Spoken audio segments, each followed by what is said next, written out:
এগুলো হাই করে দে। হাই বেটা, হাই করে দে। Hello guys, tata. এটা রানুকে বানাই দিবে, রানু ব্লগে দিয়ে দিবে।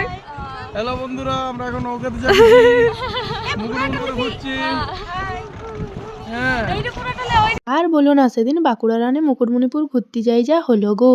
Hello guys, welcome back to my channel. তো আমরা সেই দিন রেডি হয়ে মুকুটমণিপুর বেরোনোর সময় হঠাৎই আমার একটা এমার্জেন্সি কাজ পড়ে যায় খাতড়ায়, যার কারণে টোটোতে করে আসার পথে আমি খাতড়ায় নেমে যেতে বাধ্য হই। পরে অবশ্য আবার আমি মুকুটমণিপুর গিয়েছিলাম।